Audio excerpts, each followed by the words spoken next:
Esta casa ya no es tuya, mamá. Tienes hasta mañana al mediodía para sacar tus cosas. Esas fueron las palabras exactas que mi hijo Andrés me dijo a las 7:17 de la noche de un jueves de octubre, mientras yo tenía las manos metidas en el agua caliente del fregadero. Lo que él no sabía en ese momento es que 20 días después tendría una reunión que él mismo, años después, nunca se atrevería a contarle a nadie. No me humillé a sus pies. Me llamo Patricia Morales, tengo 68 años y hay cosas que una mujer aprende a lo largo de casi 7 décadas que no se estudian en ningún libro y no se olvidan con ningún golpe. Cosas que se guardan, que se acumulan, que esperan, quietas, el momento exacto en que hacen falta. Andrés no sabía lo que yo sabía. Y esa noche, sin darse cuenta, había cruzado una línea que yo llevaba mucho tiempo sabiendo cómo trazar. Saqué las manos del agua. Me las sequé con el trapo bordado que yo misma cosí hace más de 30 años, el de flores azules que cuelga del gancho de la estufa. Me volteé. Lo miré directamente a los ojos y dije con una calma que hasta a mí me sorprendió escuchar en mi propia voz: «Está bien, hijo, mañana estaré fuera». Él frunció el ceño, como si esperara algo diferente, como si lo desconcertara no encontrar gritos ni lágrimas.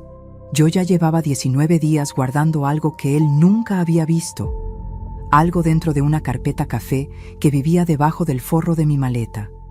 Y en 20 días exactos, todo lo que Andrés creía tener iba a cambiar. Pero para que entiendas cómo llegué a ese fregadero, a esas manos húmedas, a esa cocina que olía a sofrito frío y a una vida que se había llenado de silencios, necesito contarte desde antes, desde el día más oscuro de mi vida, desde el 14 de julio. Rodrigo murió un lunes, a las 11:43 de la mañana, en la cama que compartimos durante 48 años. Yo estaba sentada a su lado, tomándole la mano. La ventana estaba entreabierta y entraba una brisa de verano que movía las cortinas blancas, las mismas que yo había lavado 2 días antes porque quería que su cuarto estuviera limpio y ordenado, como a él siempre le gustó. La habitación olía a eucalipto. Yo ponía unas gotas en el vaporizador cada noche porque Rodrigo decía que lo ayudaba a respirar mejor. Afuera, en la calle, pasó un camión. Luego, nada más. Solo silencio. Sentí su mano enfriarse entre las mías, y ese silencio que quedó después fue el más pesado que he conocido en mis 68 años de vida. Lo que nadie te dice del duelo es que no llega de golpe. Llega en fragmentos, en los momentos que menos lo esperas. Llega cuando abres el cajón del baño y encuentras su peine. Llega cuando compras 2 tazas de café por costumbre y solo bebes una. Llega a las 2:14 de la madrugada, cuando extiendes el brazo y el otro lado de la cama está frío. Tan frío que te despierta el estómago con un sabor amargo. Ese sabor extraño a tristeza y a madrugada que no se puede describir, solo se conoce. Y llega cuando hundes la cara en su almohada, porque ahí todavía está su olor. Jabón de lavanda y algo más profundo, más suyo, que yo reconocería entre 1000 sin necesitar que nadie me lo nombrara. Pasé las primeras semanas sola en nuestra casa. Las vecinas traían comida. Mis hijos llamaban. Sebastián, el menor, venía a verme cada 2 o 3 días. Pero fue Andrés quien, a finales de julio, me tomó las manos en la cocina y me dijo: «Mamá, no puedes quedarte aquí sola, ven con nosotros. Valeria y yo queremos tenerte cerca. La casa tiene espacio». Yo no soy mujer de pedir. Nunca lo fui. Me crié con una madre que nos enseñó que la dignidad se carga sola y en silencio. Pero tenía 68 años. Acababa de enterrar al hombre con quien compartí casi 5 décadas. Y me sentía tan pequeña que ya casi no reconocía mi propia voz cuando hablaba. Entonces acepté. Llegué a su casa un jueves de agosto, con 2 maletas y una bolsa con mis medicinas para la presión. Valeria me recibió en la puerta con una sonrisa. Yo la interpreté como bienvenida. Ahora sé que era otra cosa, pero ya llegaré a eso. Lo primero que noté fue el olor de esa casa. Limpiador de pino mezclado con algo químico que no supe identificar. No olía a hogar. Olía a superficies limpias, Había alfombras claras que nadie pisaba con zapatos y una cocina tan ordenada que parecía intocada. Fue al tercer día cuando empecé a cocinar, porque vi a los niños, los hijos de Andrés, llegar del colegio y abrir el refrigerador con esa mirada de quien espera encontrar algo de verdad y no lo encuentra. Tenían 7 y 9 años. Y sus ojos me recordaban tanto a Andrés cuando era pequeño que no pude hacer otra cosa que encender la estufa. ¿Saben qué fue lo primero que me dijo Valeria cuando me vio cocinando? Todavía no es el momento de contarles eso. Antes necesitan saber algo que descubrí la tercera semana, un miércoles a las 6:08 de la madrugada, cuando no podía dormir y bajé a calentar un vaso de leche. Escuché voces detrás de la puerta entreabierta de la sala. Andrés y Valeria. Me quedé quieta en el pasillo, con el frío del piso de cerámica entrándome por los pies descalzos y el corazón latiendo más fuerte de lo que debería a esa hora de la madrugada. No escuché todo, pero escuché 3 palabras con la suficiente claridad como para que se me grabaran en la memoria de la forma en que se graban las cosas que uno no quiere, pero no puede olvidar. Esa misma mañana, al desayuno, todo fue normal. Café, pan, Andrés hablando de su trabajo, Valeria sirviendo jugo. Yo en mi lugar de siempre. Y nadie supo que ese día, cuando subí a mi cuarto, saqué una libreta pequeña de pasta azul y anoté la fecha, la hora y lo que había escuchado. No sabía aún para qué serviría, pero la guardé bajo el forro de mi maleta más grande y seguí anotando. Si esta historia te está llegando al corazón esta noche, solo te pido un momento antes de que sigamos. Revisa si ya eres parte de este canal y deja tu me gusta. Cada uno me dice que no estoy hablando sola. Y cuéntame en los comentarios, ¿desde qué ciudad o desde qué país me estás escuchando ahora mismo? Quiero saber hasta dónde están llegando estas palabras. De verdad quiero saberlo, porque lo que viene ahora es lo que más me cuesta contar. Las 3 palabras que escuché esa madrugada fueron estas. Hay que apresurarse. Apresurarse. Me quedé parada en ese pasillo frío, con el vaso vacío en la mano, sin moverme, tratando de entender a qué se referían. La voz era de Andrés. La respuesta, en voz baja, era de Valeria. No hubo más. Se cerró una puerta adentro. Y yo me quedé ahí, descalza sobre el piso de cerámica, con ese frío subiéndome por las piernas y con 3 palabras dándome vueltas en la cabeza, como si supieran algo que yo todavía no sabía. Volví a mi cuarto sin calentar la leche. Ahora necesito que conozcas bien a Valeria, porque sin entenderla a ella, nada de lo que pasó después tiene sentido. Valeria tenía 42 años, 3 menos que Andrés. Administradora de una empresa de logística, siempre bien vestida, con un perfume dulce y fuerte que se quedaba flotando en las habitaciones mucho después de que ella ya había salido. Era ordenada, eficiente y tenía una forma particular de hablar. Todo sonaba a sugerencia amable cuando en realidad era una instrucción. Lo primero que me dijo cuando me vio cocinando ese tercer día fue: «Patricia, qué amable, pero los niños tienen su dieta. Prefiero que no les cambiemos la rutina». Apagué la estufa. Sonreí. Le dije que entendía. Guardé la cebolla picada en un tazón con tapa y subí a mi cuarto. Solo cuando cerré la puerta me permití sentir lo que cargaba. Un apretón en el pecho que no era tristeza, sino algo más difícil de nombrar. Como cuando alguien borra con una sola frase 50 años de saber quién eres. Porque yo le había dado de comer a 2 hijos desde que eran bebés. Había cocinado tamales en Navidad y sopa de fideo cuando alguno tenía gripe. Había pasado en pie horas enteras en una cocina que olía a especias y a familia, porque para mí cocinar no era una tarea. Era lo más cercano a decir «te quiero» que yo conocía. Y en esa casa, ese idioma estaba prohibido. Pero lo que debo contarte antes de seguir no es sobre Valeria. Hay algo que descubrí 6 semanas después de llegar.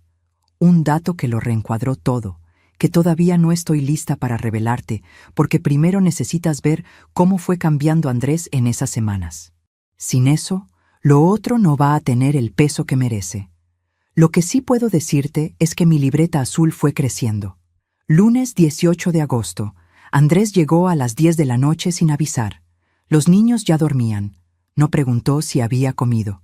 Jueves 21. Valeria me pidió que no estuviera en la sala cuando tuvieran visitas. Para que no te incomodes, Patricia. Para que no los incomodara yo, quería decir. Martes 26. Encontré mis medicinas en el pasillo, fuera del baño compartido donde yo las dejaba cada mañana. Alguien las había sacado. Nadie dijo nada. Yo las recogí, las puse en mi bolso de mano y anoté la hora. 7:03 de la mañana. Seguí anotando. La primera vez que creí que las cosas podían cambiar fue un sábado de mediados de septiembre. Andrés se quedó en casa por la tarde. Los niños jugaban en el jardín. Yo estaba en el corredor con mi tejido cuando él se sentó a mi lado. Guardó silencio un momento. Luego me preguntó cómo estaba, cómo me sentía, si me faltaba algo. Respiré. Me dijo: «Mamá, esta es tu casa también, no lo olvides». Me guardé esas palabras como se guarda agua en tiempo de sequía. 2 días después, el lunes, bajé a desayunar y encontré sobre la mesa una hoja impresa con un título en negritas. Andrés ya se había ido. Valeria tomaba café parada junto a la encimera, mirando su teléfono. Yo tomé la hoja y la leí despacio. Era un reglamento. Horarios de uso de la cocina. Días permitidos para la lavadora. Martes y sábados, entre las 10 de la mañana y las 2 de la tarde. Visitas, previa consulta y autorización. Y al final, una línea que leí 3 veces. Contribución mensual a acordar. Contribución mensual. Yo había llegado con 2 maletas, de luto, invitada por mi propio hijo. Y ahora había una hoja con horarios y una cuota por definir. No dije nada. Dejé la hoja donde estaba. Le di las gracias a Valeria por el café y subí a mi cuarto. Esto es lo que aún no entiendo bien de mí misma en ese momento. No me fui, porque hay algo en el amor de madre que no obedece la lógica, que espera cuando ya no hay razón para esperar, que se aferra cuando debería soltarse. Y yo me aferré. Le di a Andrés las mañanas de su infancia, cuando me levantaba antes que el sol, para que llegara al colegio con el uniforme planchado. Le di las noches de fiebre, sentada en la silla al lado de su cama porque él no podía dormir solo. Le di mis ahorros cuando se casó, cuando abrió el negocio, cuando el negocio quebró y nadie más creyó en él. Le di a Rodrigo enfermo, 4 años de enfermedades, sin pedirle que viniera más seguido, aunque a veces lo necesitaba tanto que me dolía la garganta de guardarlo. Le di todo lo que una madre puede dar. Y él me había dado un reglamento con horarios de lavadora. Pero lo peor todavía no había llegado. Lo que pasó el 3 de octubre, 14 días antes de que todo cambiara, fue algo que no escribí en ninguna libreta. Fue algo que ocurrió frente a personas que me conocen de toda la vida. Algo que me enseñó la diferencia exacta entre lo que Andrés decía ser y lo que realmente era. Y hay algo más. Algo que todavía no te he dicho sobre Rodrigo. Sobre una decisión que él tomó hace más de 20 años y que nunca me contó. El compadre Ernesto lo sabía. Lo había guardado todos esos años, y esa noche en el paradero, cuando Sebastián frenó el carro frente a mí, ese secreto estaba a punto de salir. Solo faltaban unas horas para que yo entendiera que Rodrigo nunca me había dejado sola. El 3 de octubre fue un viernes. Ese día era el cumpleaños de la comadre Rosario, una amiga que Rodrigo y yo habíamos conocido hace más de 30 años en la colonia donde vivimos toda nuestra vida juntos, en esa calle de adoquín que todavía huele a tierra mojada cuando llueve. La invitación llegó a mi teléfono una semana antes. Desayuno en su casa, a las 11 de la mañana. Toda la gente conocida. La gente que me había visto joven, que había bailado en mi boda, que había estado en el velorio de Rodrigo con los ojos húmedos y las manos apretando las mías sin saber qué decir, porque no hay palabras para esos momentos y los dos lo sabíamos. Le dije a Andrés que iría. Me respondió que él también, que llevarían a los niños, que sería bueno salir todos juntos. Qué bien me sonó eso. Llegamos a las 11:20 de la mañana. Había al menos 30 personas. El patio olía a carnitas y a flores de cempasúchil, que Rosario siempre ponía en su altar, aunque no fuera noviembre todavía. El sol pegaba directo sobre las macetas de barro y la música venía de adentro, suave, de esas canciones que uno lleva en la memoria sin recordar cuándo las aprendió. Me abrazaron. Me preguntaron cómo estaba. Me miraron con esa mezcla de cariño y pena que tiene la gente cuando sabe que acabas de perder a tu marido y no sabe bien qué cara poner frente a ti. Hay una mirada muy específica que te dan en esos meses. Una mezcla de alivio y culpa, como si estuvieran contentos de que no les hubiera tocado a ellos y al mismo tiempo les pesara pensarlo. Yo estaba bien, en la medida en que una puede estar bien 3 meses después de enterrar al amor de su vida. Me senté junto a las señoras mayores. Comí. Reí un par de veces con anécdotas de antes. Por un momento, solo un momento, sentí algo parecido a la normalidad, como si el mundo todavía tuviera un lugar donde yo encajaba naturalmente, donde mi nombre significaba algo más que una carga o un problema a resolver. Fue cuando repartieron los refrescos cuando escuché a Valeria, al otro lado del patio, hablar con 2 mujeres que yo no conocía. Su voz era moderada, pero el patio no era grande, y yo tengo los oídos que tengo. La escuché decir, con esa entonación de quien se lamenta sin lamentarse de verdad, con esa voz que suena a preocupación pero huele a otra cosa. Sí, está con nosotros por ahora. Es complicado, porque ella no está acostumbrada a nuestro ritmo. Pero ¿qué le vamos a hacer, verdad? Ella no está acostumbrada a nuestro ritmo. Miré hacia donde estaba Andrés. Reía con alguien, con una bebida en la mano, de espaldas a Valeria. No había escuchado nada, o no quería haberlo escuchado. Esa diferencia también la fui aprendiendo con el tiempo. ¿Saben qué hice yo? Tomé un sorbo lento de mi refresco. Sonreí a la señora que tenía al lado cuando me hizo una pregunta. Y guardé esas palabras en el mismo lugar donde guardaba todo lo demás. Adentro, sin ruido, sin que nadie lo viera, en ese espacio silencioso que una construye cuando aprende muy joven que hay cosas que no se dicen en voz alta. Esa noche, en mi cuarto, abrí mi libreta azul y anoté. Domingo 3 de octubre, 12:15 de la tarde. Casa de Rosario. V. Habló de mí frente a desconocidas. No está acostumbrada a nuestro ritmo. Escribí también los nombres de las 2 mujeres que estaban con ella. Uno lo había escuchado claramente. El otro lo confirmé días después, sin prisa, sin que nadie supiera que lo estaba buscando. La libreta tenía ya 11 páginas escritas por ambas caras. Pero lo que todavía me pregunto, lo que no termino de resolver, es si Andrés no veía lo que estaba pasando o si elegía no verlo. Porque hay una diferencia enorme entre las 2 cosas. Una es ceguera, la otra es complicidad. Y durante semanas yo quise creer que era lo primero. Necesitaba creerlo. Hubo un momento, un solo momento, en que creí que todavía era posible que las cosas cambiaran. Fue un viernes de finales de septiembre. Andrés llegó antes de lo habitual. Encontró a los niños solos en la sala con los teléfonos, sin haber comido. Me buscó en mi cuarto. Me pidió si podía prepararles algo, porque Valeria había avisado que llegaría tarde. Bajé. Hice quesadillas con frijoles negros y epazote, como siempre hacía yo, con la misma mano de siempre, en una cocina que seguía sin sentirse mía, pero que esa noche olió, por primera vez, a algo verdadero. Los niños comieron con ese apetito honesto y sin disimulo que tienen los niños cuando la comida es de verdad. Andrés se sentó también. Cenamos los 4 casi sin hablar, pero era un silencio diferente, cálido, como los silencios de antes, los de nuestra mesa, los de 30 años atrás. Al terminar, Andrés me miró y dijo, «Mamá, gracias, en serio».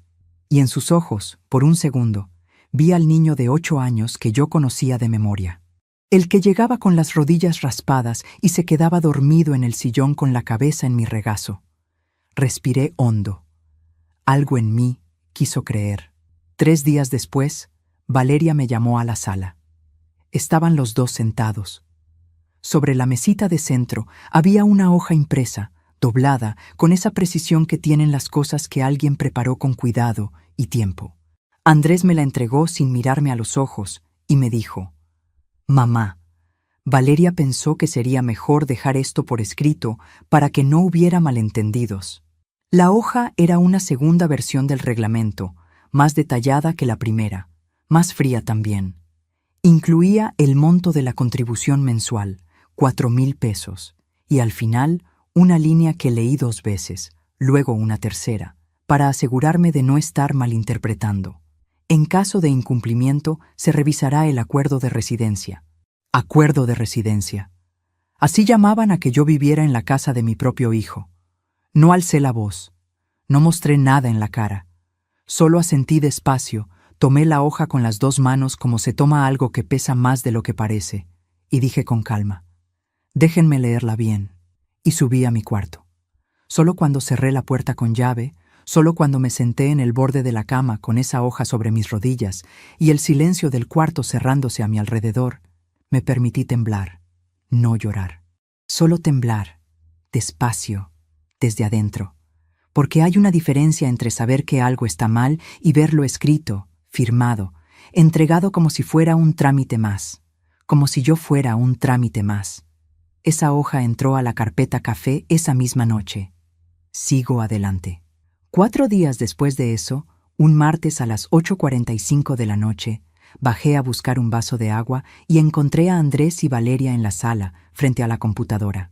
Cuando me escucharon en el pasillo, Andrés cerró la pantalla con un movimiento rápido. Demasiado rápido para ser natural. Demasiado deliberado para ser casual. Pero no fue suficientemente rápido. Yo alcancé a ver algo. Y lo que vi no lo voy a revelar todavía, porque antes necesitas entender una cosa sobre Rodrigo, sobre una decisión que él tomó hace más de 20 años. Una decisión que me ocultó. No por maldad, estoy segura de eso, sino porque Rodrigo era de los hombres que cargan solos lo que creen que puede hacerle daño a los que aman. Lo cargaba con la misma naturalidad con que cargaba todo lo demás, sin decir nada, sin pedir ayuda, con esa forma suya de proteger que a veces se parecía demasiado al silencio. Eso lo conocí bien de él. Era su virtud más grande y su error más honesto. El compadre Ernesto lo sabía todo. Y esa noche en el paradero, cuando Sebastián frenó el carro frente a mí, con los ojos encendidos y el aliento agitado, Ernesto Villanueva llevaba 3 meses esperando el momento exacto para contármelo. 3 meses con ese peso encima, callado, esperando que yo estuviera lista para escucharlo. Solo faltaban 9 días para que todo saliera a la luz. ¿A ti también te ha pasado que confiaste en alguien que no lo merecía? ¿Que pusiste todo tu amor en un lugar y ese lugar no lo cuidó? Cuéntamelo en los comentarios. No tienes que dar nombres ni detalles, solo dime si te has sentido así alguna vez. Porque esta historia no es solo mía. Y saber que hay alguien del otro lado que entiende hace que valga la pena seguir contándola. Lo que vi en esa pantalla era una página de bienes raíces. No cualquier página. Era el portal del notario más conocido de la ciudad, la sección de avalúos y traspasos de propiedades. Andrés cerró la computadora antes de que yo pudiera leer la dirección que estaba en el formulario. Pero alcancé a ver 2 cosas con claridad. Un mapa con un punto marcado en rojo y el apellido Morales en el campo de titular actual. Solo el apellido. Pero ese apellido lo conozco desde que lo elegí, hace más de 4 décadas, cuando decidí llevarlo para siempre. Subí a mi cuarto sin decir nada. Me senté en la cama, las manos quietas sobre las rodillas, la mente trabajando despacio, con esa frialdad que viene cuando el cuerpo entiende algo antes que el corazón y decide no alarmarse todavía, como si necesitara tiempo para confirmar lo que ya sabe. Me pregunté si estaba interpretando bien lo que había visto. Me pregunté si había otra explicación. Me contesté que sí podía haberla. Y entonces me pregunté por qué Andrés había cerrado la pantalla tan rápido si no había nada que esconder. No encontré respuesta que me convenciera.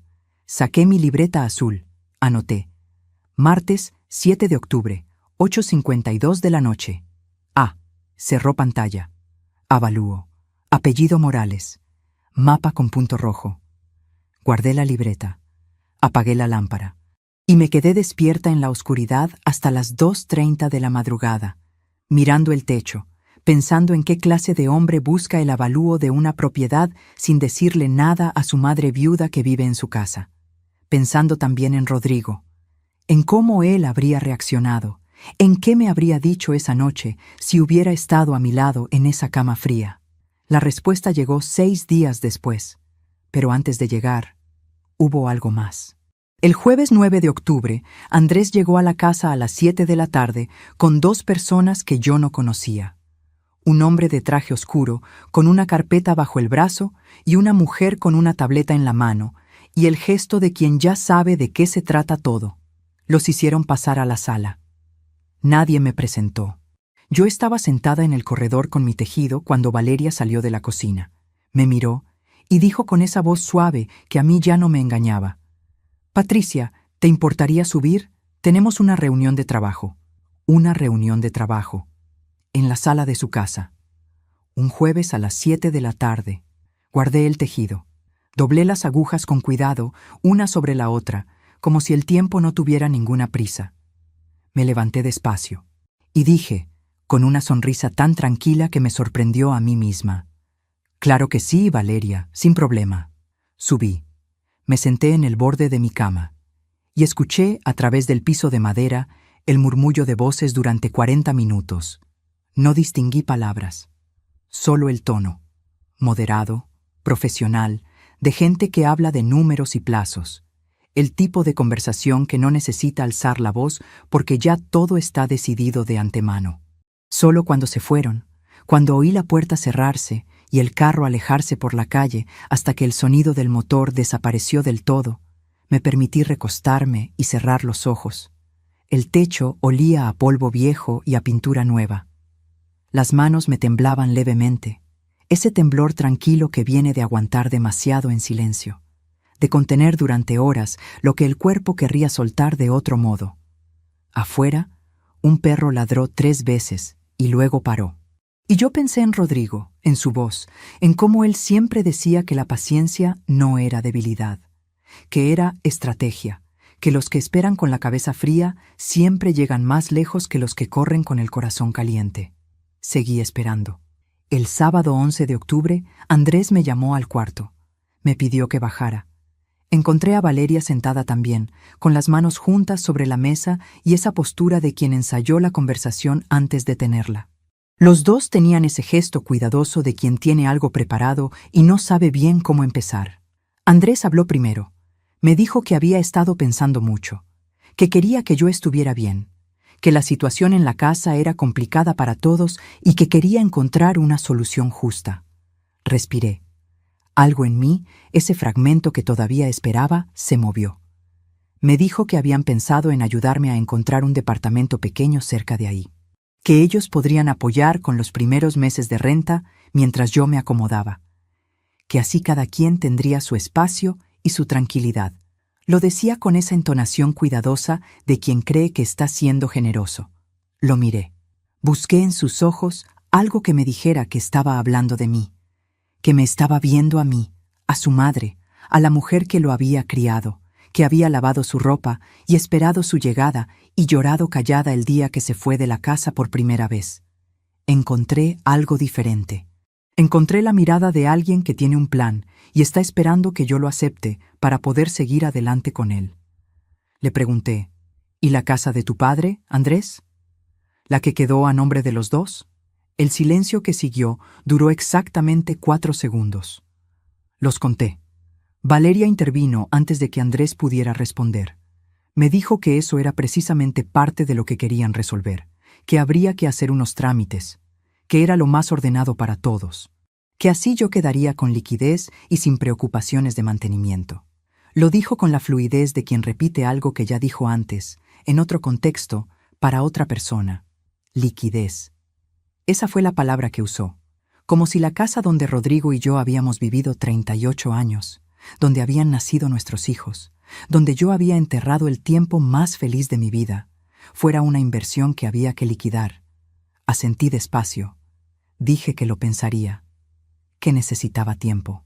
Y subí a mi cuarto con una calma en la voz que no condecía en absoluto con lo que sentía por dentro, que era algo parecido a la rabia fría, a ese estado en que el cuerpo se aquieta porque ha entendido que lo que tiene enfrente no merece el calor de la emoción.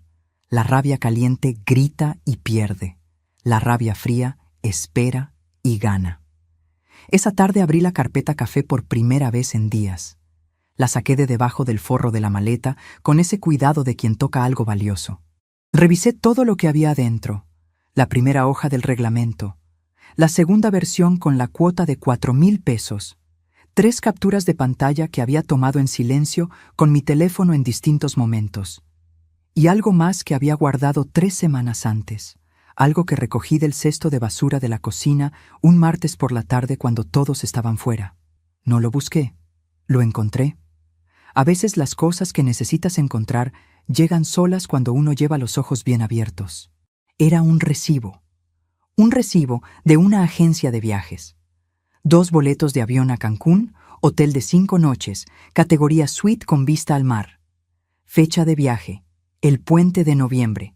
Total, 19,600 pesos. Lo mismo que yo habría pagado de renta en casi 5 meses, según su propio reglamento. Guardé el recibo en la carpeta. Seguí contando. El lunes 13 de octubre, mientras yo colgaba ropa en el tendedero del patio trasero a las 9:17 de la mañana, con el sol apenas llegando sobre el muro de bloc y el aire todavía fresco de la noche, escuché a Valeria hablar por teléfono en la cocina con la ventana abierta. Hablaba con alguien, una mujer por el tono de la respuesta que alcanzaba a escuchar, y reía. Reía con esa risa de quien comparte una victoria que todavía no ha llegado, pero que ya siente como suya. Le decía, ya casi, ya casi. Nada más hay que mover algunos papeles y ya. Más risa. Sí, exacto, antes de que acabe el mes. Seguí colgando la ropa, calceta por calceta, blusa por blusa, con las manos haciendo lo de siempre mientras la cabeza procesaba lo que acababa de escuchar y lo añadía a todo lo demás como se añade la última pieza a un rompecabezas que ya no necesita más explicación para revelar lo que siempre estuvo ahí. Bajé el cesto vacío. Entré a la cocina. Valeria colgó el teléfono al verme. Me miró con su sonrisa de siempre, esa sonrisa que yo ya leía como se lee un libro que uno conoce de memoria. Me ofreció café. Le dije, gracias, Valeria, qué amable. Tomé el café. Lo bebí de pie junto a la ventana. Miré el jardín, las macetas que nadie regaba bien, el pasto corto y simétrico de una casa que se cuida por fuera. Y no mostré nada, no un músculo, no una inflexión en la voz, no un parpadeo de más. Porque hay cosas que se guardan hasta que es momento de usarlas. Y hay momentos que no se apuran, porque apurarlos es la única forma de perderlos. Solo faltaban 8 días, y lo que Rodrigo le había entregado al compadre Ernesto hacía más de 20 años estaba a punto de cambiar todo lo que yo creía saber sobre lo que tenía, sobre lo que merecía, y sobre el hombre que amé durante casi 5 décadas sin conocerlo del todo. El martes 14 de octubre, a las 4:23 de la tarde, encontré el sobre. Estaba en el cajón de la entrada, ese cajón largo y estrecho donde se guardan las llaves, las pilas sueltas, los cupones vencidos y los papeles que no tienen lugar fijo en ninguna otra parte de la casa. Yo buscaba un bolígrafo porque quería anotar algo antes de que se me olvidara. Y ahí estaba, un sobre de papel manila, sin cerrar, con el membrete de una notaría impreso en la esquina superior izquierda. El nombre del notario era el mismo que yo había alcanzado a ver en la pantalla de la computadora de Andrés una semana antes, en ese segundo que él creyó que era suficiente para que yo no viera nada. No fue suficiente. Lo tomé con 2 dedos. Lo abrí despacio, con ese cuidado de quien no quiere dejar huella de que estuvo ahí. Adentro había una hoja, una sola. Tenía fecha del 22 de agosto. Papel membretado, texto en columna, redacción formal y precisa como tienen que ser esas cosas. El 22 de agosto era el día en que yo llevaba exactamente 10 días viviendo en esa casa. Me quedé parada en el pasillo con la hoja en la mano y el bolígrafo completamente olvidado, tirado en algún lugar de mi memoria.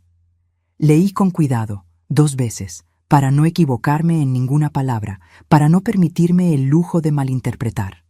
Era una consulta formal, dirigida al notario, solicitando información sobre el proceso de transferencia de titularidad de una propiedad.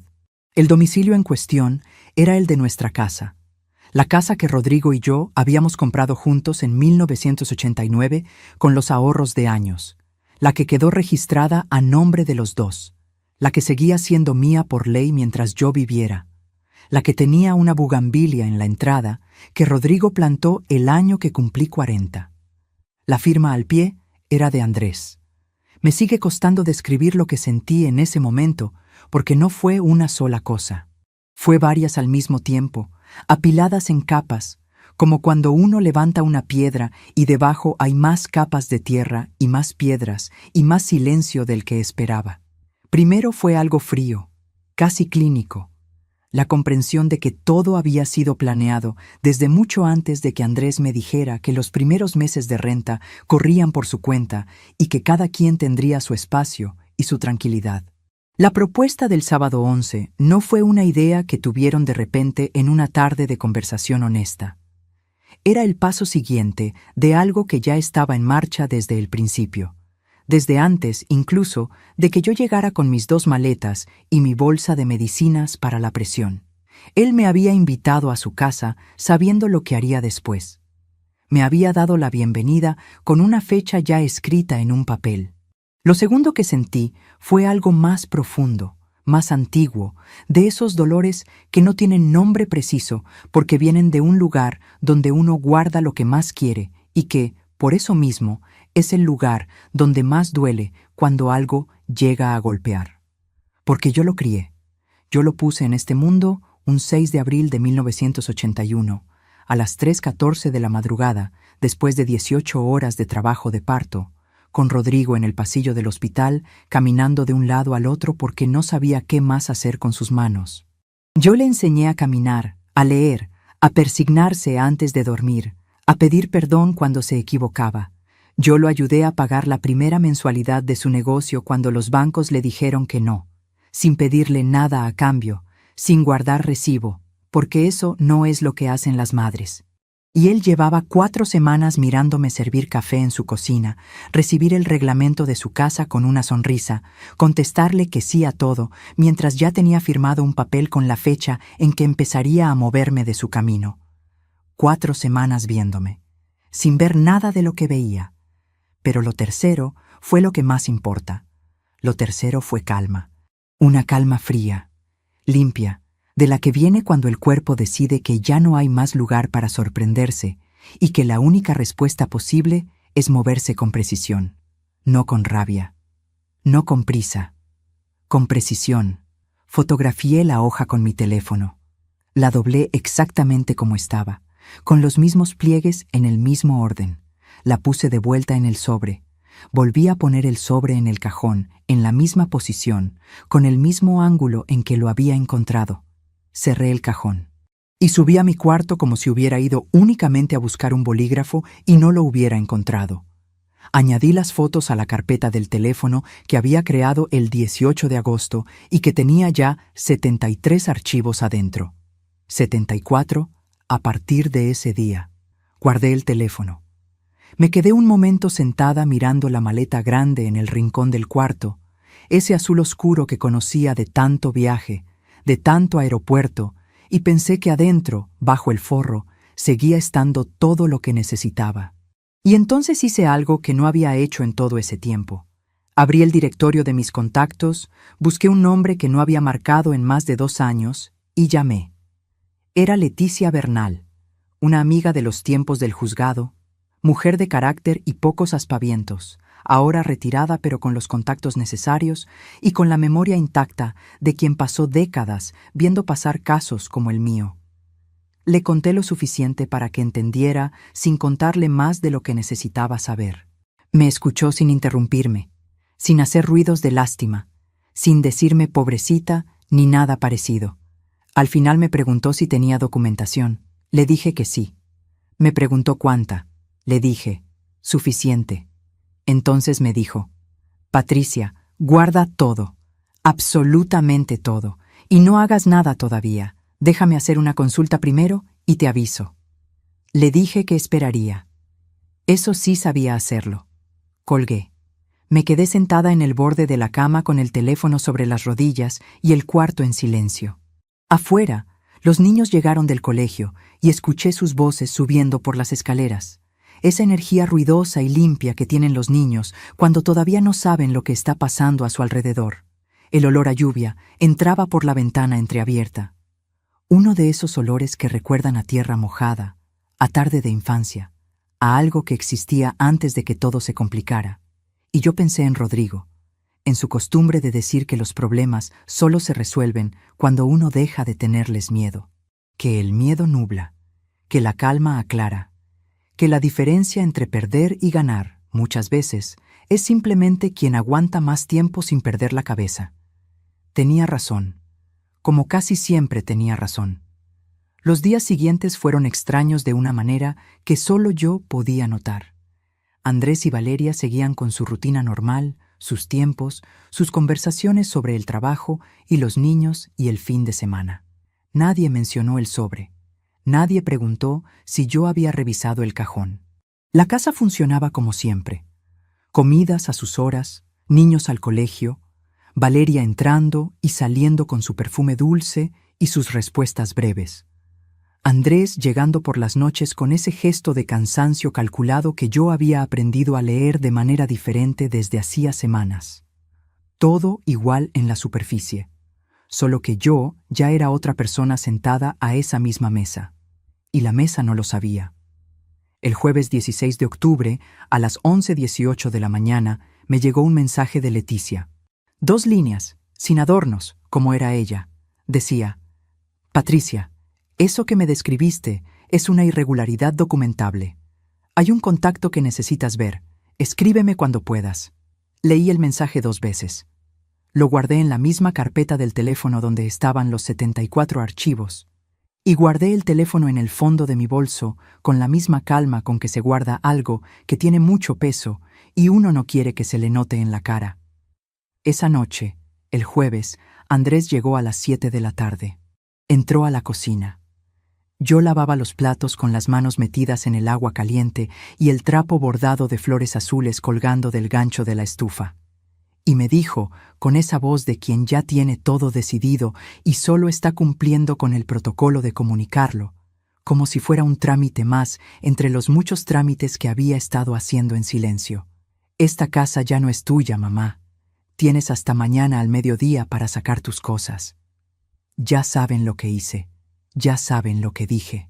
Lo que no les conté entonces es que mientras me secaba las manos con ese trapo bordado de flores azules, mientras lo miraba a los ojos y decía, «Está bien, hijo, mañana estaré fuera», yo ya tenía 74 archivos en mi teléfono, un sobre fotografiado, una libreta azul con 22 páginas escritas por ambas caras, la carpeta café debajo del forro de mi maleta y el número de Leticia guardado en mis favoritos desde hacía 2 días.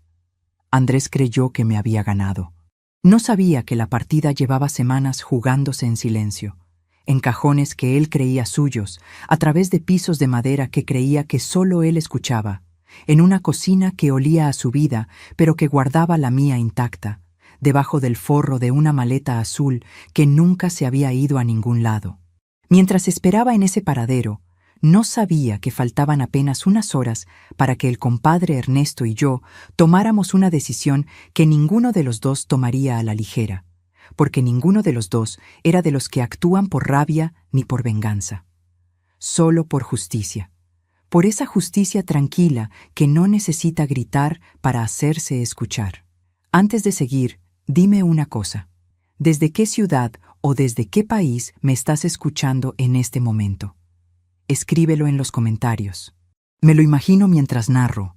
Me ayuda a sentir que no estoy hablando sola en un cuarto vacío, sino que hay personas reales del otro lado, con sus propias historias, escuchándome esta noche. Solo el nombre de tu ciudad. Eso es todo lo que te pido, porque lo que el compadre Ernesto guardó durante 20 años no era solo un papel. Era la prueba de que Rodrigo, aunque ya no estuviera, seguía siendo el hombre más honesto que yo había conocido en mi vida. Y que nunca, ni un solo día, ni siquiera desde el silencio de los que ya no están, me había dejado sin protección. El paradero donde me senté esa noche estaba a 2 cuadras de la casa de Andrés.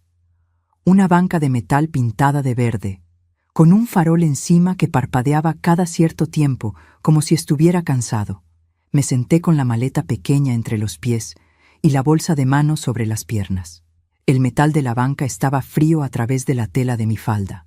El aire olía a tierra húmeda y a escape de carro, y a veces, cuando el viento cambiaba de dirección, llegaba algo más leve, casi dulce, que no supe identificar. Había un frío delgado, de esos que no son intensos, pero se meten por los hombros y se quedan, y que hacen que uno quiera encogerse aunque sepa que de nada sirve. Miraba los carros pasar. No pensaba en nada específico. O pensaba en todo al mismo tiempo, que a veces es lo mismo. Pensaba en Rodrigo. Pensaba en la banca de la iglesia donde nos sentamos la primera vez que fuimos juntos a misa, en cómo él había dejado su mano abierta sobre el muslo, sin decir nada, solo dejándola ahí para que yo decidiera si la tomaba. Pensaba en las cortinas blancas de nuestro cuarto que todavía estaban en nuestra casa. La casa que seguía siendo mía, aunque Andrés ya tuviera un sobre de notaría en su cajón de la entrada. Pensaba en mis nietos de 7 y 9 años, que esa noche comerían algo que yo no habría cocinado, y que tal vez ni sabrían que su abuela ya no estaba en el cuarto del fondo. Eso último era lo que más me pesaba. No su tristeza, sino la posibilidad de que ni siquiera se dieran cuenta todavía. Fue entonces cuando llegó el carro de Sebastián. Frenó justo frente a la banca. Bajó casi antes de que el motor se apagara del todo, con esa forma de moverse que tiene cuando algo lo tiene agitado por dentro, pero está tratando de controlarlo por fuera. Lo conozco desde que aprendió a caminar, y reconozco esa tensión en su cuerpo igual que reconozco mi propia firma.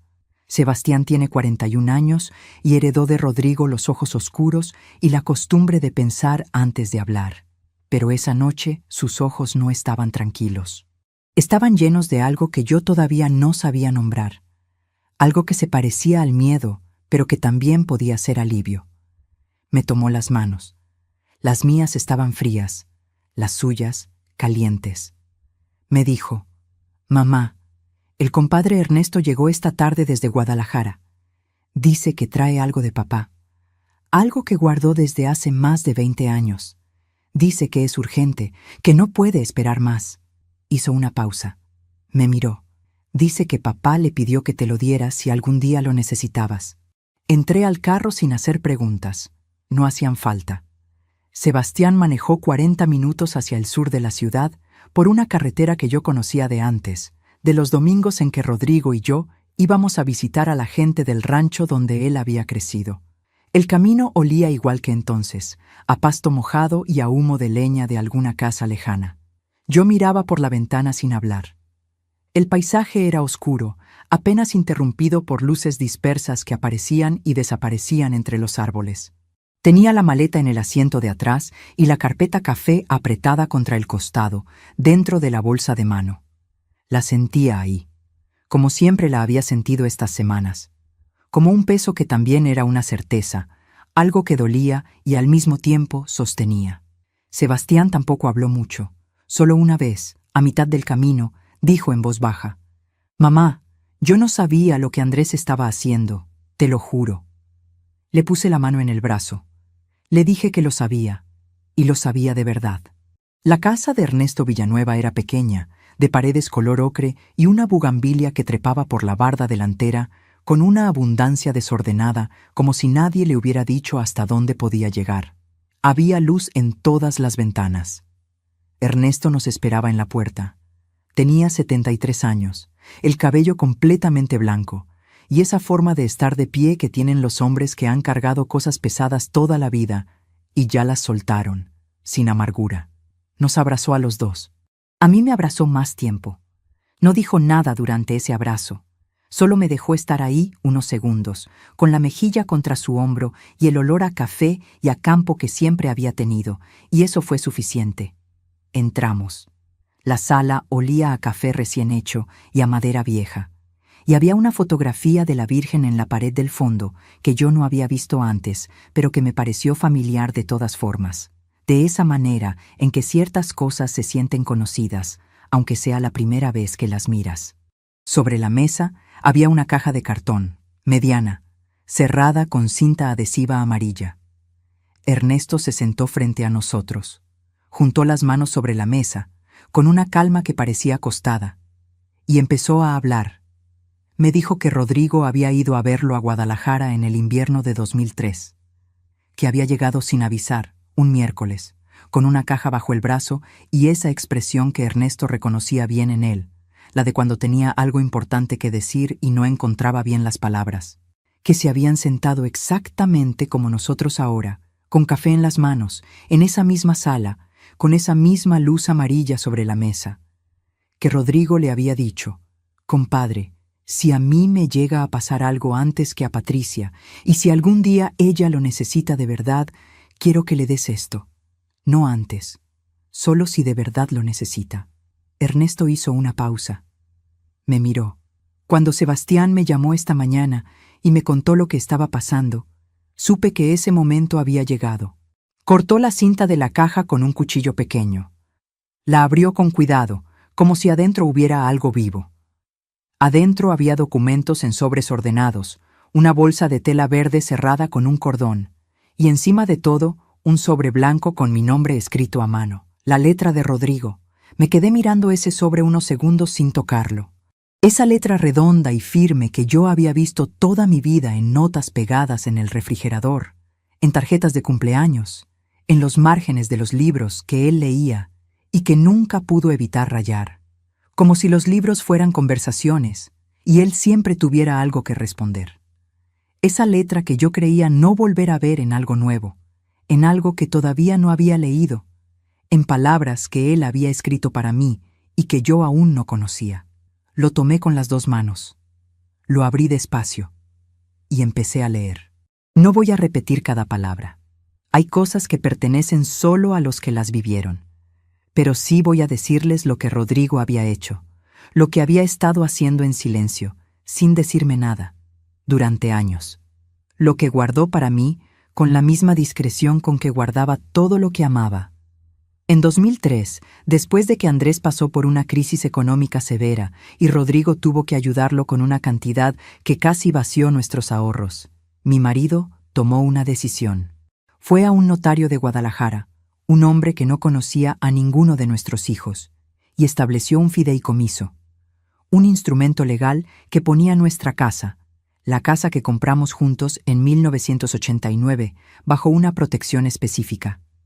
Ninguna transferencia de titularidad podía realizarse sin la firma autógrafa de Patricia Elena Morales Guidá, de Castillo, verificada en presencia notarial.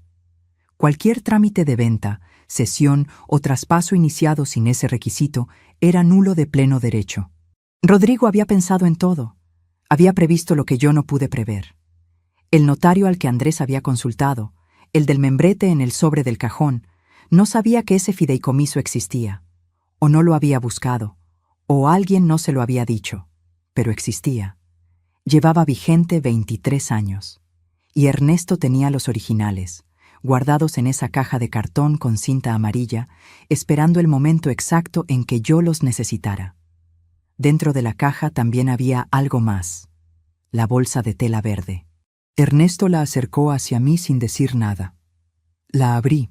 Adentro había una libreta de ahorro de un banco de Guadalajara, a mi nombre exclusivo, con mi nombre completo escrito en la primera página con esa misma letra. Rodrigo había abierto esa cuenta en 2004 y había estado depositando una cantidad fija cada 3 meses durante 16 años, hasta que la enfermedad no le permitió seguir. El saldo era suficiente para que yo viviera con dignidad durante varios años, sin pedirle nada a nadie, sin depender de nadie.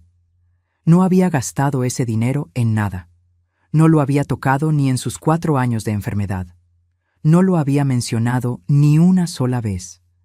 Lo había guardado en silencio, como guardaba todo lo que hacía por mí, sin necesitar que yo lo supiera para hacerlo, sin esperar reconocimiento, sin necesitar que yo dijera gracias.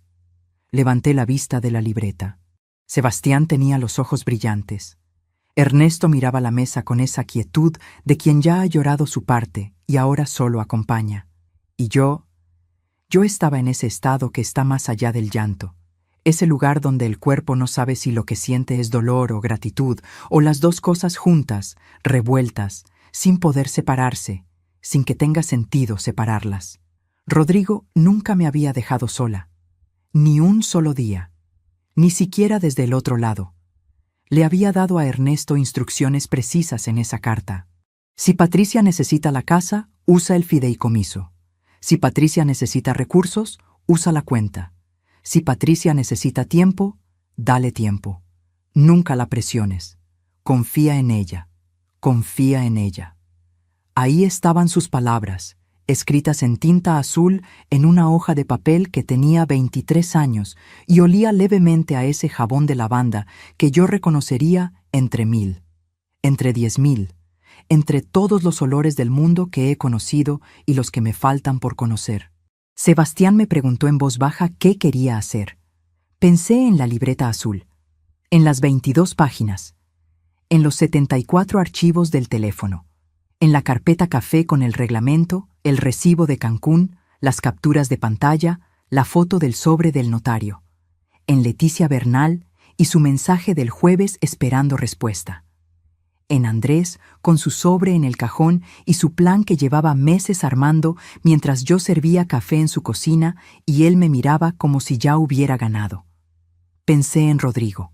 Pensé en lo que él habría hecho, en cómo lo habría hecho, sin apresuramiento, sin crueldad, pero con una firmeza que no dejaba espacio para la duda. Y supe exactamente lo que iba a hacer yo. Le dije a Sebastián que necesitaba hacer una llamada. Marqué el número de Leticia. Eran las 10:43 de la noche. Contestó al segundo repique, como si también ella hubiera estado esperando. Le dije: Leticia, ya tengo todo. Mañana nos vemos. Solo faltaban 20 días para que Andrés enfrentara esa reunión que nunca se atrevería a contarle a nadie. Pero lo que pasaría mañana primero, lo que pondría todo en movimiento, comenzaba esa misma noche en la sala de Ernesto Villanueva, con una taza de café frío entre las manos, los documentos de Rodrigo sobre la mesa y el olor a lavanda todavía en los dedos. Y yo, por primera vez en 3 meses, no me sentía pequeña. Esa noche dormí en la casa de Sebastián. Su esposa, Carmen, me preparó el cuarto de huéspedes sin hacer preguntas. Me puso toallas limpias sobre la cama, un vaso de agua en la mesita de noche, y antes de cerrar la puerta, me dijo en voz baja: «Aquí está su casa, Patricia, el tiempo que necesite». Le tomé la mano un segundo. No dije nada. A veces las palabras sobran cuando alguien hace exactamente lo correcto, cuando el gesto es tan preciso que cualquier cosa que uno agregue lo empequeñece. Me acosté con la ropa puesta. Dejé la carpeta café sobre la silla junto a la cama, donde pudiera verla si abría los ojos en la madrugada. Apoyé la cabeza en la almohada que olía a suavizante de ropa ajena, y ese olor desconocido, me recordó que estaba lejos de mi casa. Afuera, la calle estaba en silencio. Solo el sonido distante de algún perro y el viento moviendo las ramas del árbol que crecía junto a la ventana. Cerré los ojos. No dormí mucho, pero dormí. A las 7:20 de la mañana del viernes 17 de octubre, Leticia Bernal tocó el timbre de la casa de Sebastián. Llegó con una libreta de pasta dura, una cartera de documentos bajo el brazo y esa expresión que yo le conocía de los tiempos del juzgado. Concentrada, sin prisa, pero con todo calculado. Nos sentamos en la mesa del comedor. Carmen nos dejó café y se llevó a los niños para adentro sin hacer ruido, con esa discreción que tienen las personas que saben cuándo una conversación necesita espacio. Y Leticia habló. Me dijo que había consultado con un abogado que conocía bien los registros de propiedad de la ciudad, que le había descrito la situación de manera general, sin nombres todavía, y que la respuesta había sido clara. Si existía un fideicomiso vigente establecido por el cotitular original, ningún trámite de transferencia era procedente sin la verificación notarial de la titular superviviente. Cualquier gestión iniciada sin ese requisito no solo era nula, sino que podía calificar como un intento de disposición fraudulenta de bienes. Me quedé escuchando sin interrumpir. Luego saqué la carpeta café. La puse sobre la mesa, la abrí, y fui sacando los documentos uno por uno, en orden, mientras Leticia los revisaba en silencio. Las hojas del reglamento de la casa, el recibo del viaje a Cancún, las capturas de pantalla del teléfono, la foto del sobre del notario con el membrete y la fecha, y los documentos que Ernesto me había entregado la noche anterior. El fideicomiso original, firmado en 2003, los comprobantes de la cuenta a mi nombre, la carta de Rodrigo. Cada papel que ponía sobre la mesa era una pieza que yo había cargado sola durante semanas y que ahora, por fin, alguien más podía ver y sostener. Leticia tardó 16 minutos en revisarlo todo. Sé exactamente cuánto porque miré el reloj cuando empezó y cuando levantó la vista. Me miró. Me dijo: «Patricia, esto es suficiente, más que suficiente». Los días que siguieron fueron los más tranquilos que había tenido en meses. Una tranquilidad extraña, densa, como la que precede a algo que ya no se puede detener. Leticia coordinó todo. El abogado se llamaba Gerardo Fuentes, 48 años, especialista en propiedad y sucesiones. Lo conocí el lunes 20 de octubre en su despacho, una sala ordenada con libreros que llegaban hasta el techo y luz natural entrando por una ventana estrecha. Era un hombre metódico, de pocas palabras y preguntas precisas. Revisó los documentos. Hizo anotaciones. Levantó la vista y dijo: «La posición de usted es sólida. Procedemos». Me pidió 3 cosas.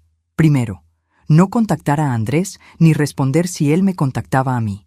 Segundo, no hablar del proceso con nadie fuera de Sebastián y Leticia. Tercero, confiar en los tiempos legales, que no serían inmediatos, pero serían contundentes. Le dije que entendía. Le dije que tenía paciencia. Y era verdad. Rodrigo me había enseñado que las cosas importantes rara vez tienen prisa, solo tienen peso. Durante esos días, Andrés me llamó 2 veces. La primera, el sábado 18 a las 5:47 de la tarde. No contesté. Me quedé mirando el teléfono vibrar sobre la mesa con su nombre en la pantalla hasta que paró. Lo miré vibrar como si fuera algo ajeno, algo que no me correspondía tomar. La segunda vez, el martes 21, dejó un mensaje de voz. Sebastián me preguntó si quería escucharlo. Le dije que sí, que quería saber. Lo escuchamos juntos. Andrés decía, con esa voz de quien escoge cada palabra antes de pronunciarla, que quería hablar, que había cosas que aclarar, que si yo necesitaba algo, que le avisara, que si yo necesitaba algo. Guardé el audio en la carpeta del teléfono. Ya eran 92 archivos. El jueves 23 de octubre, Gerardo Fuentes presentó ante el notario correspondiente la notificación formal de existencia del fideicomiso y la improcedencia de cualquier trámite de transferencia sobre la propiedad. Una copia certificada fue remitida al domicilio de Andrés por mensajería con acuse de recibo. Gerardo me llamó a las 4:15 de la tarde para confirmarlo. Me dijo: «Ya está entregado. A partir de ahora, el reloj corre para ellos». Colgué. Salí al pequeño jardín de la casa de Sebastián. El sol de las 4 de la tarde caía oblicuo sobre las macetas de Carmen, sobre las flores anaranjadas que ella regaba cada mañana con una dedicación silenciosa que yo había empezado a admirar.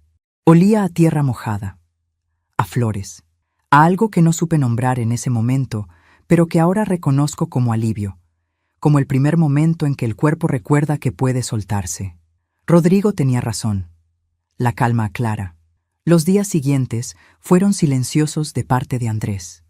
Demasiado silenciosos. Gerardo me dijo que era normal, que era el silencio de quien está consultando con su propio abogado y descubriendo que el terreno no es lo que creía. Le dije que entendía, que esperaría, que había aprendido a esperar. Y llegó el viernes 31 de octubre. A las 9:52 de la mañana, Gerardo me llamó. Me dijo que el abogado de Andrés había contactado su despacho, que Andrés solicitaba una reunión, que quería resolver el asunto de manera privada y sin más trámites formales. Gerardo me preguntó cómo quería proceder. Le dije que sí, que aceptaba la reunión, pero que no sería en la casa de Andrés ni en ningún lugar que él eligiera. Sería en el despacho de Gerardo, el miércoles 5 de noviembre, a las 10 de la mañana, y que estarían presentes Gerardo, Leticia, Sebastián y yo. Gerardo guardó silencio un momento. Luego dijo: «Perfecto». Colgué. Faltaban 4 días. 4 días para que Andrés se sentara frente a mí en una sala que yo no había decorado, en sillas que yo no había elegido, con papeles sobre la mesa que él nunca imaginó que yo tendría. 4 días para que la partida que él creyó ganar esa noche del jueves mostrara todas sus cartas, una por una, sin posibilidad de retiro. Pero lo que sucedió el martes 4 de noviembre, la noche anterior a esa reunión, no lo tenía contemplado nadie. Fue Andrés quien llamó, no a mí, a Sebastián, a las 8:33 de la noche. Sebastián me pasó el teléfono sin decir nada, con una expresión que no supe leer bien en ese momento. Algo entre la precaución y la sorpresa, como quien entrega algo sin saber todavía si pesa o quema. Escuché la voz de Andrés, y lo que dijo me obligó a repensar por un instante todo lo que había decidido hacer. La voz de Andrés en el teléfono esa noche no sonaba como la de un hombre que ha consultado con su abogado y prepara su posición para una reunión. Sonaba como la de un niño de 8 años que ha roto algo valioso y no sabe cómo decirlo. Me dijo, «Mamá, necesito hablar contigo, solo tú y yo, sin abogados, sin Sebastián, solo nosotros dos, como antes». Me quedé en silencio. Sebastián me miraba desde la cocina con el trapo de cocina en la mano, sin moverse. Afuera, el viento movía las ramas del árbol junto a la ventana. Le pregunté, «¿Qué quieres decirme, Andrés?» Hubo una pausa larga, y entonces dijo algo que no esperaba. Me dijo que Valeria se había ido, que se había llevado a los niños a casa de su madre 3 días antes, que le había dicho que todo lo que habían hecho con la propiedad había sido idea de ella, que él había firmado sin entender bien lo que firmaba, que estaba arrepentido, que lo de la casa nunca fue su intención real, que él solo quería que yo estuviera bien, que lo perdonara. Escuché todo sin interrumpirlo. Cuando terminó, el silencio duró varios segundos. Luego le dije con una calma que me salió desde muy adentro, desde ese lugar donde ya no hay rabia sino solo claridad. «Andrés, nos vemos mañana, en el despacho, a las 10». Colgué. Sebastián me preguntó con los ojos qué había pasado. Le resumí en 3 frases. Se sentó despacio. Dijo, «¿Y qué vas a hacer?» Le dije que no lo sabía todavía, que necesitaba la noche para pensarlo. Me fui al cuarto. Me senté en el borde de la cama. Tenía la carta de Rodrigo en las manos, la que Ernesto me había entregado esa primera noche en su casa. La había leído tantas veces que ya me la sabía de memoria, pero la necesitaba en las manos para pensar bien. La letra redonda y firme de Rodrigo. El olor leve a lavanda que todavía quedaba en el papel después de 23 años. Pensé en Andrés a los 12 años, llorando en la cocina porque lo habían rechazado en el equipo de fútbol del colegio, y cómo Rodrigo se había sentado con él durante 2 horas sin decirle que no era para tanto.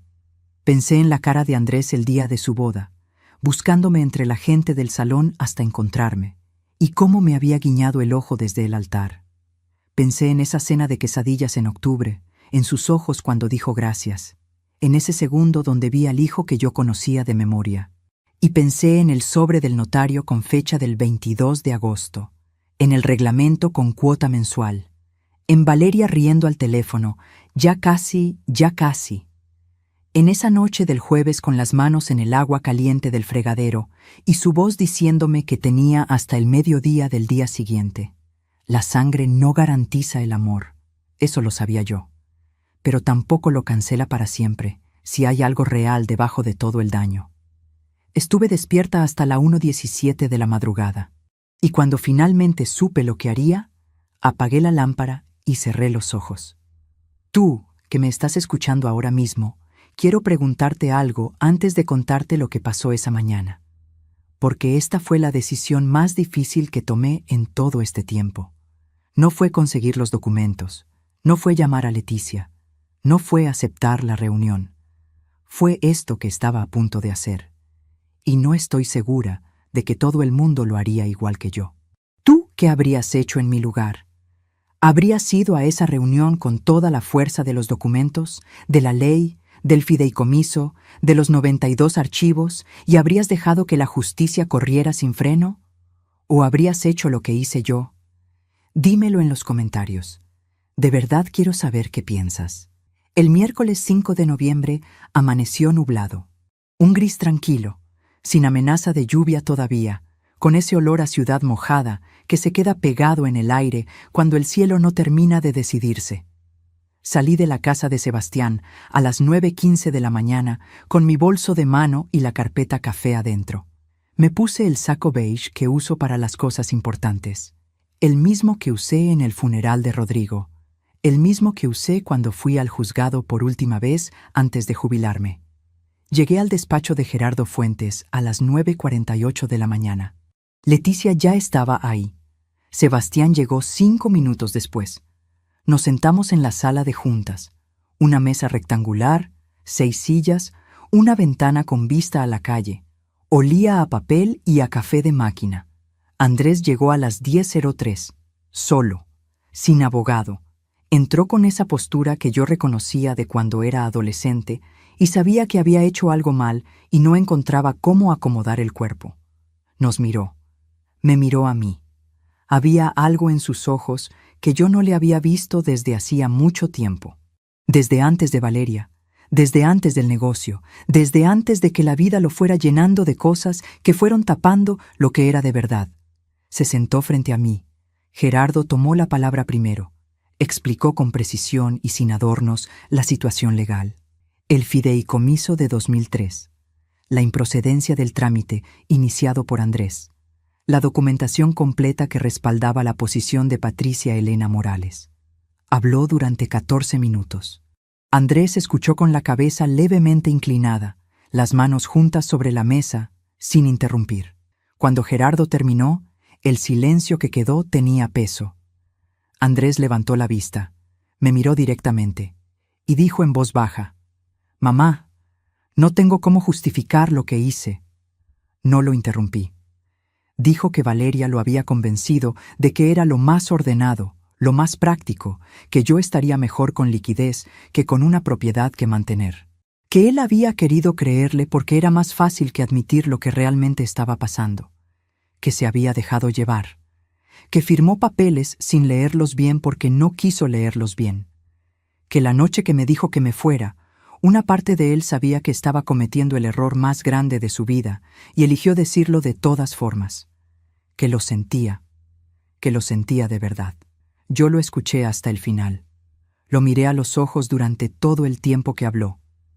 Y cuando terminó, respiré despacio. Le dije que tenía 2 cosas que decirle. La primera, que la casa seguía siendo mía, que el fideicomiso era válido y que ningún trámite procedería sin mi firma, que eso no era negociable y que no lo sería nunca, que lo que Rodrigo construyó con sus manos y su trabajo no iba a desaparecer por papeles firmados con prisa en una notaría a mis espaldas. Andrés asintió. No dijo nada. La segunda cosa que le dije fue esta. Le dije que yo lo había visto. No al Andrés de los últimos meses, no al hombre que entregó reglamentos con cuotas y cerró pantallas de computadora cuando me escuchaba en el pasillo. Lo había visto a él, al que era antes, al que me buscaba con los ojos en el salón de su boda, al que lloraba en la cocina a los 12 años, al que llegaba corriendo a contarme las cosas buenas antes de contárselas a nadie más. Ese Andrés todavía existía. Yo lo sabía porque lo había visto esa noche de las quesadillas, fugazmente, como se ve a alguien a través de un vidrio empañado. Y que por eso, y solo por eso, no llevaría el caso más lejos de lo que ya había llegado. Que no presentaría la documentación ante autoridades. Que no iniciaría ningún proceso formal adicional. Que la notificación del fideicomiso era suficiente para proteger lo que necesitaba ser protegido. Y que lo demás lo dejaría en manos de algo más grande que yo, algo que Rodrigo siempre llamó por su nombre y que yo aprendí a respetar a lo largo de 61 años, pero que había condiciones. Una sola, en realidad, que lo contenía todo, que Andrés reconociera, frente a Gerardo y frente a Sebastián, que la casa era mía, no en un futuro, no como un favor, mía porque así lo establecía la ley, y porque así lo había protegido su padre durante 23 años en silencio, y que si algún día yo decidía hacer algo con ella, donársela, dejarla en herencia, venderla, esa decisión sería mía y de nadie más. Andrés tardó un momento en responder. Vi cómo algo cambiaba en su cara, no de golpe, despacio, como cuando se va la tensión de los hombros después de cargar algo pesado durante demasiado tiempo. Asintió. Dijo en voz clara, con Gerardo escuchando y tomando nota. La casa es tuya, mamá. Siempre fue tuya. 8 palabras. Gerardo levantó acta. Cuando salimos del despacho, el nublado de la mañana había cedido un poco. Había un rayo de sol oblicuo que caía sobre la acera y hacía brillar el piso mojado. Leticia me abrazó sin decir nada. Sebastián también. Andrés se quedó parado junto al carro, mirándome. No sabía qué hacer con las manos. No sabía qué decir. Me acerqué. Le puse la mano en el brazo, como lo había hecho tantas veces cuando era pequeño y estaba perdido. Lo miré. Le dije en voz baja, solo para él. Tu papá te quería mucho, Andrés. Nunca lo olvides, y nunca vuelvas a olvidarte de eso cuando estés tomando decisiones. Se le quebraron los ojos. No dijo nada. Asintió. Me di la vuelta. Caminé hacia el carro de Sebastián. No miré atrás. Volví a mi casa un jueves. No el jueves en que salí con la maleta pequeña y las manos húmedas del fregadero. Otro jueves, 3 semanas después, con el cielo despejado y una luz de noviembre que hacía todo más nítido de lo habitual. Sebastián me llevó. No dijo mucho durante el camino. Solo en la última cuadra, cuando ya se veía el portón verde que Rodrigo había pintado en el verano de 2018, me puso la mano brevemente en el hombro. Bajé del carro. Saqué la llave del bolso. La misma llave que había dejado sobre la mesa de la cocina de Andrés esa noche de octubre. La que él nunca llegó a usar porque yo había pedido una copia en agosto antes de mudarme, cuando todavía creía que estaba haciendo lo correcto al confiar en él. Abrí el portón. Entré al jardín. El jardín estaba como lo había dejado 3 meses antes, cuando me fui al funeral de Rodrigo por última vez antes de cerrar la casa. Las plantas que él regaba los sábados estaban resecas pero no muertas. La bugambilia seguía trepando por la pared del fondo con esa terquedad silenciosa que tienen las cosas que crecen sin que nadie las obligue. El piso de piedra estaba limpio. El olor era a tierra seca y a sol, y a todo lo que había pasado en ese espacio durante 48 años de vida compartida. Entré a la casa. El olor adentro era a cerrado, a tiempo guardado. Pero debajo de ese olor estaba el otro, el de siempre, el que nunca se va del todo de los lugares donde la gente ha vivido de verdad. Café, madera y algo más. Eso que no tiene nombre, pero que existe en las casas donde alguien fue amado. Abrí las ventanas una por una. Fui cuarto por cuarto, abriendo ventanas, dejando entrar el aire de noviembre. Cuando llegué al dormitorio, me detuve en la puerta un momento. La cama estaba tendida como yo la había dejado, las cortinas blancas, quietas, el vaporizador de eucalipto sobre la mesita de noche de Rodrigo, su peine en el cajón del baño, que yo no había podido tirar antes de irme y que seguía ahí, exactamente donde él lo dejaba siempre. Me senté en el borde de la cama, del lado de Rodrigo. Y por primera vez en todo ese tiempo, desde el 14 de julio, desde las 11:43 de la mañana en que sentí su mano enfriarse entre las mías, me permití llorar de verdad. No el temblor silencioso de las noches en casa de Andrés. No la tensión contenida de los paraderos y los pasillos y las salas de juntas. Llorar de verdad, con el cuerpo entero, con la cara entre las manos, sola en ese cuarto que olía a eucalipto y a lavanda, y a 48 años de un amor que había sabido cuidarme incluso desde el otro lado del silencio. Lloré un buen rato, y cuando terminé, me sequé la cara, respiré, y me levanté a hacer café. Hay algo que no les conté todavía. Algo que Ernesto me dijo la semana después de la reunión en el despacho de Gerardo, cuando fui a visitarlo para devolverle la caja de cartón con los documentos originales, porque ya habían sido certificados y registrados en copia, y los originales eran suyos para guardar como Rodrigo le había pedido. Ernesto me sirvió café, se sentó frente a mí, y me dijo que había algo más que necesitaba saber.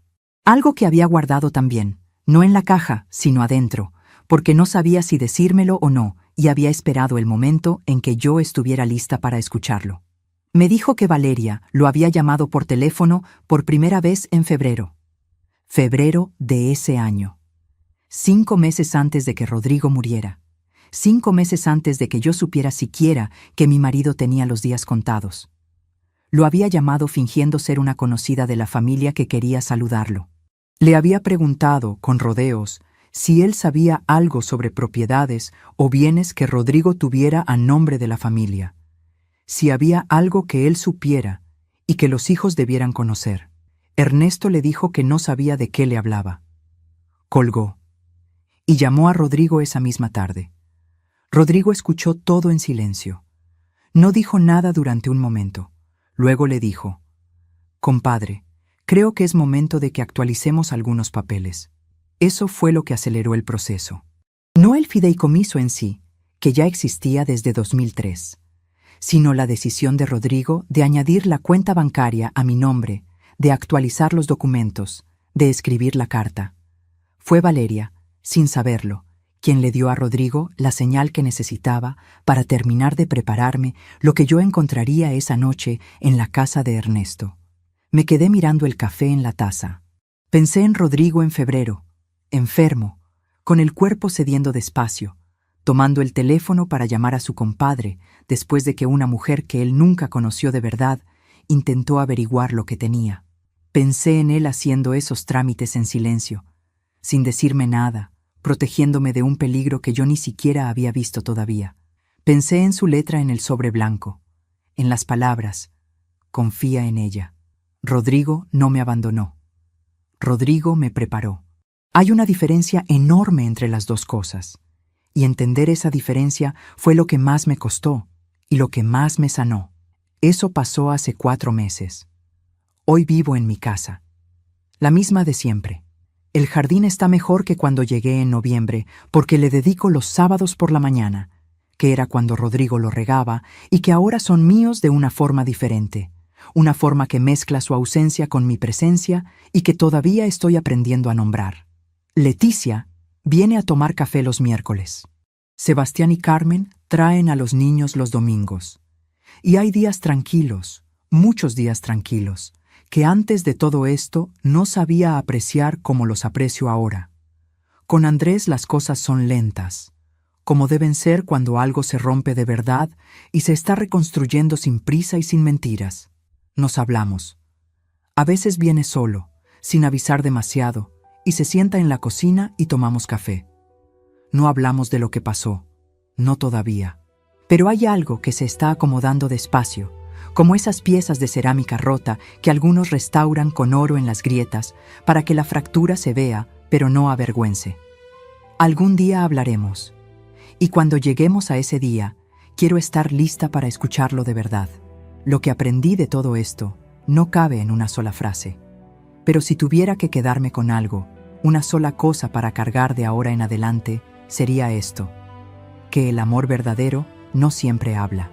A veces actúa en silencio, sin testigos, sin reconocimiento, sin la seguridad de que la otra persona llegará a saberlo algún día. Rodrigo nunca supo si yo leería esa carta. Nunca supo si la necesitaría. Lo hizo de todas formas. Le di todo a esta familia. Le di los años mejores de mi cuerpo. Le di las madrugadas y los cumpleaños y los meses de enfermedad sin quejarme. Le di mi luto guardado para no pesarle a nadie. Y aprendí, a los 68 años, que darse no es debilidad, que la dignidad no se pierde por el daño que otros nos hacen, que se pierde, o no se pierde, por cómo decidimos responder a ese daño. Yo elegí responder con la calma que Rodrigo me enseñó, con los documentos que él preparó para mí, con la paciencia de quien sabe que la verdad no necesita apurarse, porque la verdad no caduca. Si mis nietos algún día escuchan esto, quiero que sepan algo que yo aprendí demasiado tarde y que ojalá ellos aprendan a tiempo.